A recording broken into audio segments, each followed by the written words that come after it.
12일 조선중앙TV는 김정은 북한 국무위원장의 서부지구 항공 및 반항공사단 관하 추격 습격 훈련대를 시찰했다고 보도했다.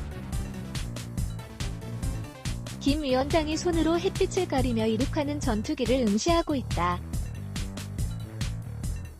연합뉴스, 최근 2주 가까이 김정은 북한 국무위원장의 건강이상설, 사망설, 원산, 자가격리설, 중국 의료진 대북 파견설 등 온갖 설과 추측이 끊이지 않고 있다. 김정은 사망설의 세계적 관심. 1986년 김일성 피격설 경험정부, 논란 증폭 차단 필요해한 미정, 고공류 중요성 부각. 지난 21일 한때는 한국 증시가 급락하고 외국인이 주식을 순매도하기도 했다. 정부의 대응에도 불구하고 상반하는 다양한 설들은 마치 진영 싸움으로 국민에게 보일 수도 있다는 느낌도 없지 않았다. 미확인 북한 첩보에 의한 무책임한 설 때문이다. 우리는 이미 북한 최고 지도자 신변에 관한 2가지 과거 사례를 경험한 바 있다. 첫 사례로 1986년 11월 14일 김일성 피격설 보도와 3일 뒤 17일에 나온 김일성 피격이라는 오보는 하루 뒤 18일 북한 언론 매체가 김일성 주석의 공개활동을 보도하면서 사실이 아닌 것으로 드러났다. 1986년 11월 17일 본질지면 당시 김일성 사망 의혹이 나왔을 때 국내 언론에서도 이를 추종 보도하면서 단정적으로 사망을 확정했다. 다만 유일하게 본지는 피살이 아닌 피살설을 적시하고 사망을 부인하는 주장도 균형있게 실었다. 편집기자는 이듬해 8월 한국기자상 편집부문을 수상했다. 중앙포토, 여기서 피격설은 미확인 된 첩보, 인포메이션로 추측성 루머에 불과한 것이며 피격이라는 표현은 직접 사실로 확인된 정보, 인텔리전스를 의미한다. 그런데 당시의 피격설이 난무하면서 피격됐다는 오보로까지 왜곡되었고 결국은 해프닝으로 끝났다. 두 번째 사례로는 1994년 7월 8일 새벽 2시 김일성 주석이 사망 사실과 2011년 12월 17일 오전 8시 30분 김정일 위원장 사망 사실은 각각 34시간, 51시간 30분이 지난 뒤에야 북한의 보도를 통해서 확인할 수 있었다. 북한이 사망 사실을 보도하기 이전에는 한국이나 미국 정보기관에서도 인지하기가 어려웠다는 의미다. 이러한 2가지 과거 사례로부터 우리는 2가지 교훈을 도출한 바 있다. 첫째는 북한 체제의 폐쇄성과 최고 존엄에 대한 철저한 보안 통제로 대북 정보 활동이 매우 어렵다는 현실을 인정하며 이를 극복하기 위한 미간 긴밀한 대북 정보 공유 체계를 구축해야 한다는 우선적인 과업을 식별하게 됐다. 둘째는 북한이 한국과 미국의 정보 수집 활동을 집요하게 거부 및 방해하기 때문에 역으로 한 미의 정보력을 노출하지 않는 보안 활동을 강화하면서 대북 정보 수집 수단 증강과 전문가를 양성해왔다. 16일 북한 노동당 기관지 노동신문은 북한 노동당과 정부의 간부들과 무력기관 책임 일꾼들이 태양절 김일성 주석 생일 4월 15일을 맞아 금수산태 양궁전을 15일 찾았다고 보도했다. 금수산태 양궁전은 김일성 주석, 김정일 국방위원장의 시신이 안치된 곳이다. 김정은 국무위원장은 집권 후 처음으로 참배를 하지 않은 것으로 보인다. 사진 노조원 최근의 신변이상설은 김 위원장이 지난 15일 태양절 108번째 김일성 주석 생일 기념일에 참배하지 않았다는 사실이 시발점이었다. 이후 20일 탈북단체에서 운영하는 데일리 NK 보도와 21일 CNN 보도 내용이 기폭제가 됐다.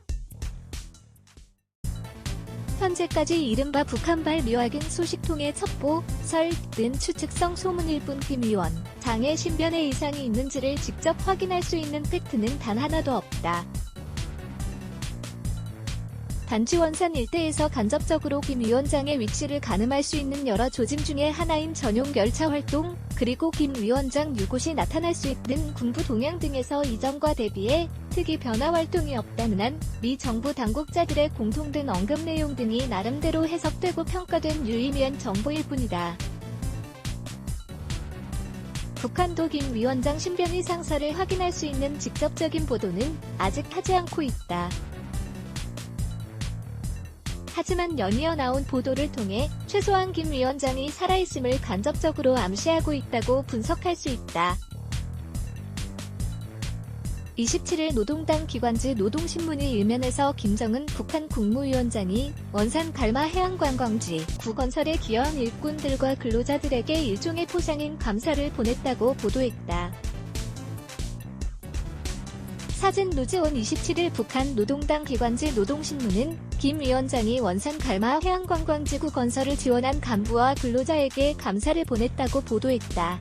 앞서 지난 22일 관영 매체인 조선중앙통신을 통해 시리아 알-아사드 대통령에게 김 위원장 명의의 답전을 보냈다는 보도가 나왔고 26일 때 내용 라디오 매체인 조선중앙방송을 통해서 김 위원장이 삼지연시 건설에 참여한 근로자들에게 감사를 보냈다는 김 위원장 명의의 동정보도 이건도 나왔다. 지금까지의 한 미 정부 당국자들의 유의미한 언급 내용이나 북한 언론 매체의 김 위원장 명의의 동정보도만을 토대로 종합 분석하면 김 위원장은 그동안 다양한 설 중의 사망이나 식물인간 등 통치를 할 수 없을 정도로 최악의 상황은 아닌 쪽에 무게를 두고 평가해볼 수 있다. 하지만 이런 분석은 직접 확인된 사실이 없기 때문에 오로지 간접적, 정황적, 희망적 분석의 오류를 가지고 있음에 유의해야 한다. 김 위원장의 신변에 언제 어떤 이상이 발생했으며 어떤 상태에 있는지를 아는 사람은 김 위원장 곁에 있는 소수의 측근 외에는 직접 팩트를 확인할 수 없는 것이 북한의 현실이기 때문이다. 북한의 강원도 원산 북서쪽에 위치한 김정은 국무위원장의 특각 별장.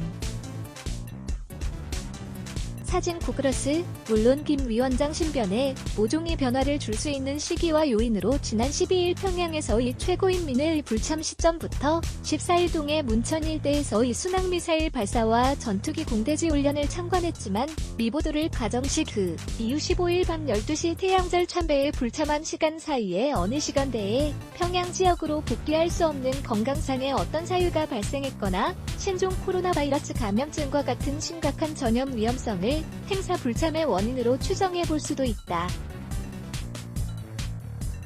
하지만 이 또한 과정을 포함한 정황적 분석일 뿐 김 위원장의 유고설을 완벽하게 설명하는 것은 미흡하다. 북한만이 정답을 가지고 있을 뿐이다.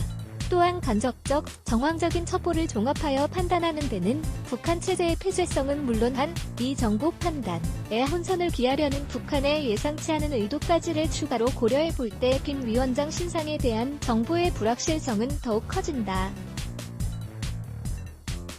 그런데도 북한 최고 지도자의 신변 이상에 대한 오판은 북한 내부의 불안정 사태 파악에 부정적 영향을 미치게 되고 이는 한반도 위기 관리 및 대비 태세에도 지대한 영향을 줄 수 있다. 한반도 상공에 자주 등장하는 미군의 코브라 볼, 아시-135 사진 위과의 8시 조인트 스타즈, 제2사진 아래는 미국의 대북 핵심 정찰 자산이다. 사진 연합뉴스. 따라서 이러한 대북 정보의 불확실성 때문에 우리는 최악의 상황을 상정하고 김 위원장이 신변의 상설에 신중하게 임하면서 예의주시해야 한다는 것이 기본 원칙임을 잊지 않아야 한다. 미국의 정보력이 단연 한국의 정보력에 앞서는 부분이 많지만 미국보다 우수한 한국의 정보력도 있기 때문에 국가 안보와 국익 그리고 불필요한 국론 분열을 최소화하기 위해서는 미간 긴밀한 정보 공조와 같은 목소리가 그 어느 때보다도 중요한 시기다. 마치 산불 확산을 막기 위해서는 발화 원점에 대한 신속한 초기 진화가 중요하듯이 북한 최고 권력자인 김 위원장의 신변 이상에 대해서는 무엇보다도 미간 긴밀한 정보 공유 체제 유지와 초기 상황 관리가 매우 중요하다는 것이다. 안보 불안감으로 인한 경제 손실과 국론 분열은 물론 한반도의 안정과 평화에 미치는 폭발력이 지대하기 때문이다. 조만간 김 위원장이 깜짝 등장할 가능성이 있지만 만에 하나라도 김 위원장의 건강 이상설이 확인될 때를 철저히 대비하기 위해서는 대북 정보에 대한 정밀 분석과 함께 유사시의 위기관리 매뉴얼에 입각한 위기상황 관리 체계도 신중하게 점검해볼 필요가 있다. 언론이나 방송, 매체들도 근거가 불분명한 경쟁적 추측성 보도로 국민에게 불안감과 혼란을 가중하는 원인을 제공한 부분이 없지는 않았는가에 대한 자상도 필요하다. 안보와 국익 앞에서는 여야, 남녀노소, 진영 논리가 따로 없다라고 국민이 먼저 외치도록 모범을 보여야 할 때이다. 김원옥 전 국방정보본부장 매치 블락에즈 Y